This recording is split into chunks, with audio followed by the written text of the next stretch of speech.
উপস্থিত বিভিন্ন নেতৃবৃন্দ এবং স্পিকারবৃন্দ, আমার সামনে উপস্থিত ফরিদপুর বিভাগের বিভিন্ন জেলা থেকে আগত বিএনপি সহ সকল অঙ্গ সহযোগী সংগঠনের নেতৃবৃন্দ, আসসালামু আলাইকুম।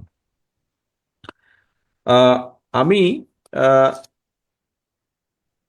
মোশাররফের একটা কথা দিয়ে শুরু করতে চাই। আমি যখন জয়েন করলাম, কানেক্টেড হলাম, তখন আমি যে প্রথম কথাটি শুনলাম মোশাররফের, সেটি বলছে যে আমরা সারাদিন কি অর্জন করেছি।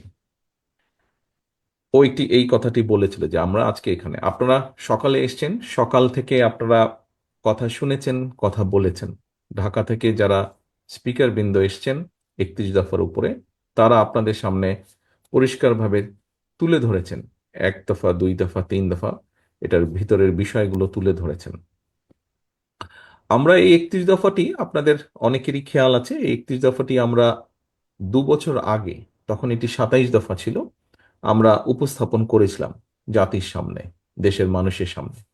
তখন এই দেশে স্বৈরাচারী শাসন ছিল, তারা চেষ্টা করেছিল আমাদের 21 দফাটা মানুষের কাছে যাতে ভালো করে না পৌঁছায়, মিডিয়ার উপরে চাপ প্রয়োগ করেছিল, আহ, প্রচার করতে দেয়নি। তারপরে আমরা আমাদের অবস্থান থেকে চেষ্টা করেছি। আজকে বাংলাদেশ স্বৈরাচার মুক্ত। আজকে আমরা আপনাদেরকে নিয়ে বসে আলোচনা করতে পারছি, বিষয়গুলো জানাতে পারছি, বোঝাতে পারছি। এর আগে আমরা ঢাকায় উপস্থাপন করেছিলাম রিলঞ্চিং, আমরা 2 বছর আগে করেছি। তারপরে আবার 1 মাস আগে আমরা ঢাকায় রিলঞ্চিং করেছি আনুষ্ঠানিকভাবে। নেতৃবৃন্দ, এই যে 31 দফা, যেটি প্রথমে 27 দফা ছিল, পরে আমাদের সাথে যে সকল রাজনৈতিক দলগুলো, গণতান্ত্রিক দলগুলো স্বৈরাচার আন্দোলনের ভূমিকা রেখেছেন, সাথে ছিলেন, আমাদের মতন অত্যাচার নির্যাতন সহ্য করেছে তাদের নেতাকর্মীরা, তাদের সকলের মতামতের ভিত্তিতে 27 থেকে আমরা 31 করেছি, কিছু কিছু যোগ করেছি আমরা সেখানে দফা। এখন আমরা গত 2-3 মাসে দেখছি বিভিন্ন ব্যক্তি, সকলের প্রতি শ্রদ্ধা রেখেই বলছি, বিভিন্ন ব্যক্তি বর্গ বিভিন্ন সংস্কারের কথা বলছেন। এর মধ্যে যে সকল সংস্কারের কথা ব্যক্তিবর্গ যারা বলেছেন, বিভিন্ন সংগঠনের, সেটি রাজনৈতিক দল হতে পারে, ব্যক্তি পর্যায়ে হতে পারে, কোনো স্বনামধন্য বিখ্যাত ব্যক্তি হতে পারেন, বিভিন্ন জন বিভিন্ন তাদের অবস্থান থেকে বলেছেন। কিন্তু খেয়াল করে দেখবেন, তাদের যে সকল সংস্কারের প্রস্তাব এসেছে কম বেশি, এখন পর্যন্ত আমরা মিডিয়ার মাধ্যমে যতটুকু দেখেছি, জেনেছি, আমাদের 31 দফার ভিতরে কিন্তু সবগুলোই আছে। হয়তো কিছু শব্দের এদিক ওদিক আছে, কিন্তু মূল যেই বিষয়গুলো আমরা বিভিন্ন বিষয়ে বলেছি, তারাও কিন্তু একই বিষয় বলেছেন, হয়তো একটু ভিন্নভাবে বলেছেন। কেন এই কথাটি বললাম? এই কথাটি এই কারণেই বললাম, আমরা কিন্তু পরিবর্তিত পরিস্থিতির পর কোনো সংস্কারের কথা বলিনি। আমরা বলতে বাংলাদেশ জাতীয়তাবাদী দল বিএনপি এবং তার সাথে যারা আন্দোলনকারী গণতান্ত্রিক দলগুলো ছিলেন, তারা, আমরা কিন্তু এমন একটা সময় এই 31 দফা উপস্থাপন করেছি যখন আমরা জানতাম স্বৈরাচারের পতন হবে। হয়তো সঠিক সময়টা আমরা জানতাম না, কিন্তু এই আত্মবিশ্বাস আমাদের মধ্যে ছিল যে স্বৈরাচারের পতন হতেই হবে একদিন। এরকম একটা পরিস্থিতিতেই আমরা দিয়েছিলাম। এবং এর থেকে একটা বিষয় প্রমাণিত হয় যে আমরা যে বলি আমরা দেশের জন্য, দেশের মানুষের জন্য চিন্তা করি এবং কাজ করতে চাই, বাংলাদেশ জাতীয়তাবাদী দল, এটি হচ্ছে তার সবচেয়ে বড় প্রমাণ। এখন প্রিয় সহকর্মীবৃন্দ, আমরা সারাদিনে কি অর্জন করলাম দেখুন। এখানে 31 দফা আছে, 31 দফা আপনাদের সামনে উপস্থাপন করা হয়েছে, আপনারা আপনাদের পক্ষ থেকে বিভিন্ন বিষয়গুলো তুলে ধরেছেন 31 দফার আলোকে। 31 দফায় আমরা একটি কথা বলেছি, লাস্টের পেজে আছে, ওখানে আমরা অ্যাড্রেস দিয়েছি, ইমেল অ্যাড্রেস দিয়েছি, যে এই 31 দফায় সবকিছু না, কোনো ব্যক্তি, কোনো সংগঠন যদি মনে করেন এখানে একটি নতুন কিছু অ্যাড করা প্রয়োজন, সংযোজন করা প্রয়োজন, আমরা বিবেচনা করে যদি দেখি যে সেটি ভালো একটি প্রস্তাবনা, অবশ্যই আমরা সেটি গ্রহণ করব, অবশ্যই আমরা সেটি গ্রহণ করব। তবে এই যে অর্জনটি, প্রিয় সহকর্মীবৃন্দ, এই অর্জনটি কিন্তু আজকে সারাদিনে আমরা করতে পারবো না। আগামীকালকেও যদি আমরা সারাদিন বসে, তারপরে আমরা অর্জন করতে পারবো না। আগামী পরশুদিনও যদি, তারপরে অর্জন করতে পারবো না। আমরা এই 31 দফাগুলোর অর্জন কম বেশি তখনই করতে পারবো যখন জনগণের সমর্থন নিয়ে আপনারা সরকার গঠন বা দেশ পরিচালনার সুযোগ পাবেন, তখনই আমরা এটি করতে পারবো। আমরা এই দফাগুলোর প্রত্যেকটি দফা এর ভেতরে যেই কথাগুলো আছে এই দফাগুলোকে সামনে রেখে আমরা যেই বিষয়গুলো বলতে চাইছি জনগণকে, এগুলো আপনাদেরকে আরো নিয়ে যেতে হবে মানুষের কাছে, প্রান্তিক মানুষের কাছে, জনগণের কাছে নিয়ে যেতে হবে। এখানে কৃষকের কথা আছে, এখানে শিক্ষকের কথা আছে, এখানে ছাত্রের কথা আছে, এখানে বিভিন্ন শ্রেণী পেশার শ্রমজীবী মানুষের কথা আছে। এই সকলের কাছে আপনাদেরকে এই বিষয়গুলো নিয়ে যেতে হবে, তুলে ধরতে হবে। আপনারা এখানে যারা আজকে উপস্থিত হয়েছেন, বিশেষ করে উপস্থিতি যারা আছেন, যারা কার্ড হিসাবে এখানে কার্ড গলায় দিয়ে যারা উপস্থিত হয়েছেন, আপনারা প্রত্যেকে কিন্তু বিএনপির একজন প্রতিনিধি, বিএনপির একজন অ্যাম্বাসেডর, বিএনপির একজন নেতা হিসেবেই আপনারা এখানে উপস্থিত আছেন। আমরা কেন্দ্র থেকে আপনাদের কাছে নিয়ে এসেছি, আমরা কেন্দ্র থেকে আপনাদের কাছে নিয়ে এসে ক্যামেরাম্যান যে আছেন, ক্যামেরাম্যানকে আমি অনুরোধ করব যে আমাকে ফোকাসটা, যারা সামনে বসে আছে সবাই নেতৃবৃন্দ, তাদের দিকে দয়া করে ফোকাসটি দিন। আমি এখন স্টেজটি দেখতে পাচ্ছি, আমি স্টেজটি দেখতে চাইছি না, আমি সামনে নেতৃবৃন্দ যারা বসে আছে আমি তাদেরকে দেখতে চাইছি। ক্যামেরাম্যানকে অনুরোধ করবো ওই, হ্যাঁ, এই ফোকাসটি রাখুন, অথবা একটু লং শট হলে ভালো হয়। তো এখন নেতৃবৃন্দ, এই কাজগুলো কিন্তু আমরা কেন্দ্র থেকে নিয়ে এসেছি আপনাদের কাছে, আমরা বিভাগ এবং জেলার কাছে নিয়ে এসেছি আপনাদের হাতে, জেলা নেতৃবৃন্দের হাতে। আমরা কতগুলো আজকে আপনাদের হাতে যে ফোল্ডারটি দেওয়া হয়েছে, এই ফোল্ডারের ভিতরে যা যা আছে তার সেই বিষয় জিনিসগুলোই কিছু সামান্য কিছু বেশি পরিমাণে আপনাদের জেলা নেতৃবৃন্দের হাতে আমরা তুলে দিয়েছি, বিএনপির জেলা নেতৃবৃন্দের হাতে। আমরা জানি আপনার এলাকা বেসিসে আপনার সাথে আপনার অঙ্গ সংগঠন যারা আছে সকলের জন্য প্রত্যেকটি হাটে বাজারে যদি যান, প্রত্যেকটি পাড়ায় যান, এনাফ না। আমরা যতটুকু দিয়েছি একটি বক্সের মধ্যে, সেটি এনাফ না। এখানে আমাদের সকলের সম্মিলিত উদ্যোগ, প্রচেষ্টা, চেষ্টা প্রয়োজন, তাহলেই আমরা নিয়ে যেতে পারবো। কি সেটি? সেটি হচ্ছে আমরা আপনাদের কাছে, জেলা নেতৃবৃন্দের কাছে আমরা পেন ড্রাইভের মাধ্যমে সফট কপিগুলো দিয়ে দিয়েছি, যাতে করে আপনারা রিপ্রিন্ট করতে পারেন, প্রিন্ট করে নিতে পারেন এই কাগজগুলো আবার। অর্থাৎ আমরা আপনাদের কিছু দিয়েছি, আপনাদেরকেও সহযোগিতা করতে হবে। এখানে আমরা যারা আছি আমরা সকলে মিলেই বাংলাদেশ জাতীয়তাবাদী দল। কাজে এখানে প্রত্যেকটি মানুষকে স্ব স্ব অবস্থান থেকে উদ্যোগ নিতে হবে, প্রত্যেকটি মানুষকে স্ব স্ব অবস্থান থেকে চেষ্টা করতে হবে। কারণ এই 31 দফা, এর মধ্যে আপনার চিন্তা আছে, এর মধ্যে আমার চিন্তা আছে, এর মধ্যে আমাদের সাথে যারা আন্দোলন করেছেন তাদের চিন্তা আছে, এর মধ্যে আমাদের ছাত্র দলের চিন্তা আছেন, মহিলা দলের চিন্তা আছে, এর মধ্যে আমাদের তাঁতি দলের চিন্তা আছে। সবার সম্মিলিত চিন্তার ফলই হচ্ছে এই 31 দফা। এখন প্রিয় সহকর্মীবৃন্দ, আমরা যেই কথাটি বলছিলাম, অর্জন, আমরা তখনই অর্জন করতে পারবো যখন আমরা জনগণের সমর্থন নিয়ে আমরা সরকার গঠনে সক্ষম হব।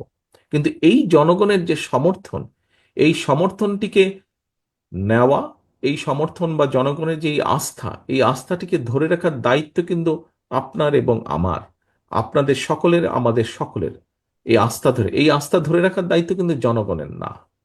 এবং আস্থা যদি ধরে রাখতে হয়, তাহলে প্রিয় সহকর্মীবৃন্দ, কথাগুলো আপনারা আগেও শুনেছেন, হয়তো অন্য অনুষ্ঠানেও আমি বলেছি, শুনেছেন, পত্রপত্রিকা আপনারা পড়েছেন, তারপরেও আমি বলতে চাই একই কথা, কারণ এই কথাগুলো আমার কাছে মনে হয় গুরুত্বপূর্ণ।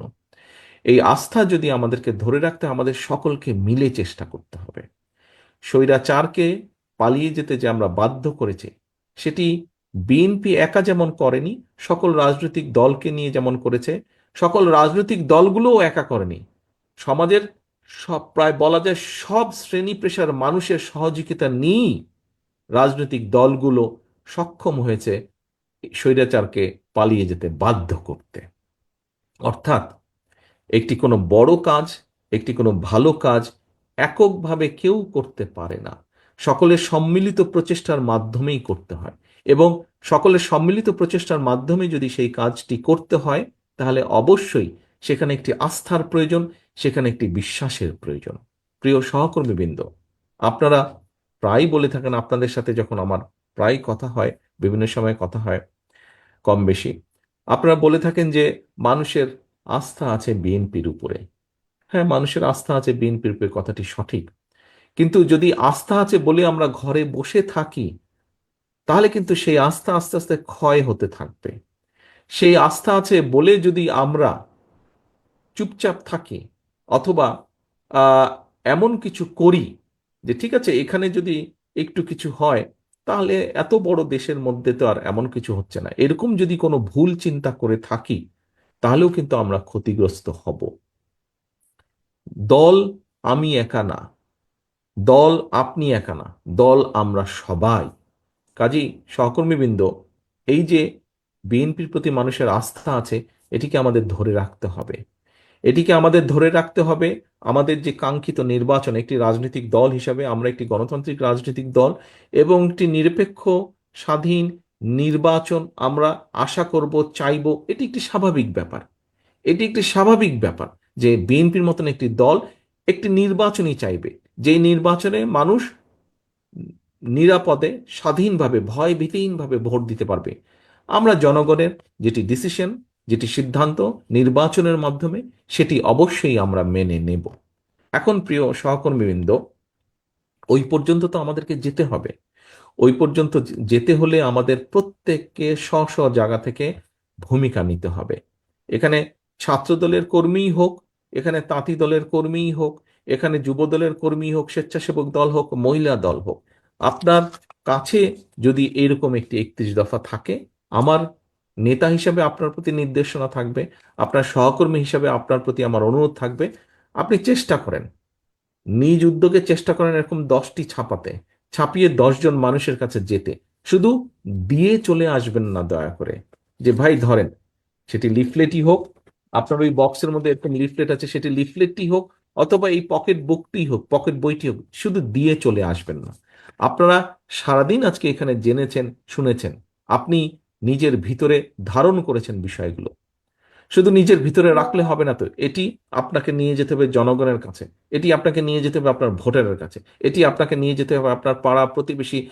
আপনি পুরা ফরিদপুর জেলা, পুরা শরীয়তপুর জেলায় ঘোরার দরকার নেই। আপনি আপনার নিজের পাড়ার মধ্যেই করুন। আপনার নিজের পাড়ার মধ্যেই আপনি 31 দফাটি নিয়ে যান। অর্থাৎ আমরা জনগণের জন্য কি করতে চাইছি, দেশের জন্য কি করতে চাইছি, এটি যদি মানুষ না জানে, তাহলে মানুষ আপনাকে কিসের ভিত্তিতে সমর্থন দিবে? হ্যাঁ, বিএনপি ঠিক আছে, একটি বড় দল, শুধু কি সেজন্যই দিবে? প্রিয় সহকর্মীবৃন্দ, মানুষের কিন্তু এখন চিন্তাধারা পাল্টেছে। মানুষের মানুষের মানসিকতা পাল্টেছে।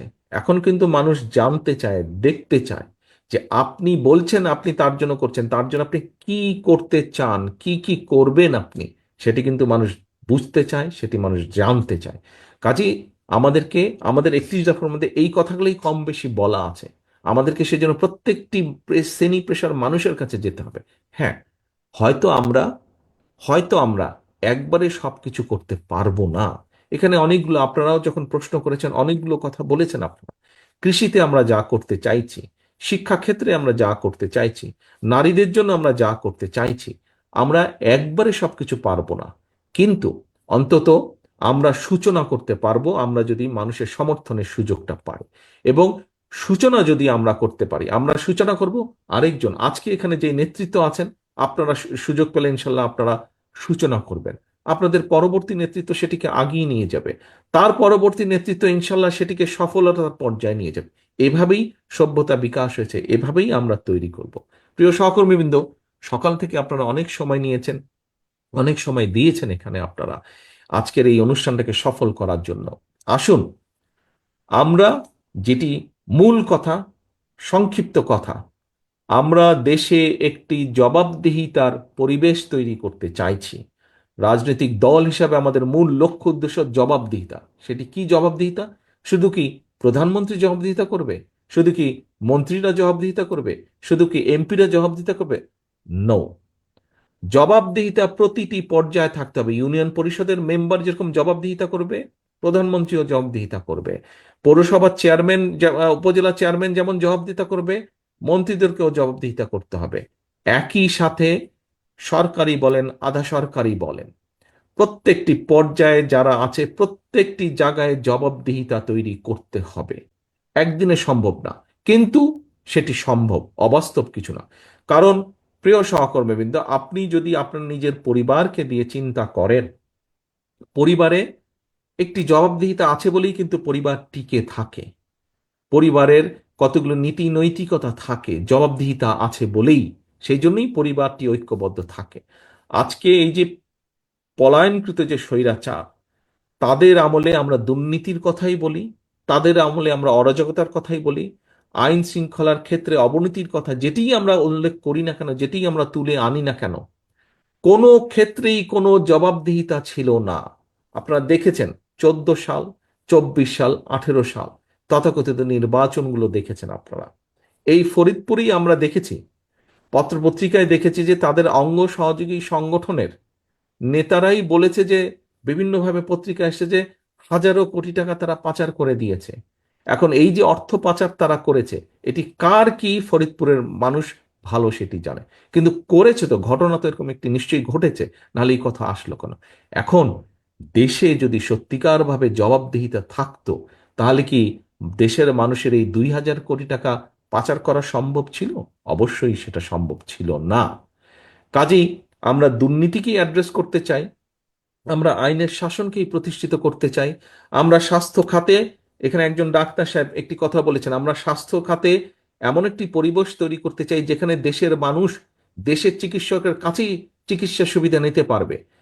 আমরা এমন একটি পরিবেশ তৈরি করতে চাই যেখানে যেখানে শিক্ষার্থীরা তাদের তাদের যেটা ন্যায্য শিক্ষা, সেই শিক্ষা দেশের করতে নিতে পারবে। যেটি আমরা করতে চাই না কেন, একজন পলিটিক্যাল অ্যাক্টিভিস্ট বা একজন রাজনৈতিক কর্মী হিসেবে আমি মনে করি, জবাবদিহিতা যদি প্রতিষ্ঠিত করা যায়, তাহলেই একমাত্র সবকিছু, অনেক কিছু করা সম্ভব। এবং সেই অনেক কিছুর যদি সূচনা করতে হয়, প্রিয় সহকর্মীবৃন্দ, তাহলে আমাদেরকে নিশ্চিত করতে হবে যে দেশে একটি, যেই নির্বাচনের জন্য দেশের মানুষ, যেই জবাবদিহিতা তৈরির জন্য, যেই অধিকার প্রতিষ্ঠিত করার জন্য দেশের মানুষ জীবন দিয়েছে, আমাদের হাজারো নেতাকর্মী শহীদ হয়েছেন, সেই কার্যটি যাতে সম্পন্ন হয়। এবং এই কাজটি যদি করতে হয়, ঘুরে আবার পিছনেই যেতে হবে। সমগ্র মানুষ একত্রিত হয়ে, বিভিন্ন শ্রেণী পেশার মানুষ ঐক্যবদ্ধ হয়ে যেরকম স্বৈরাচারকে পালিয়ে যেতে বাধ্য করেছে, ঠিক অধিকারকে, দেশের মানুষের অধিকারকে প্রতিষ্ঠিত করতে হলে সকলকে একত্রিতভাবে, ঐক্যবদ্ধভাবেই করতে হবে।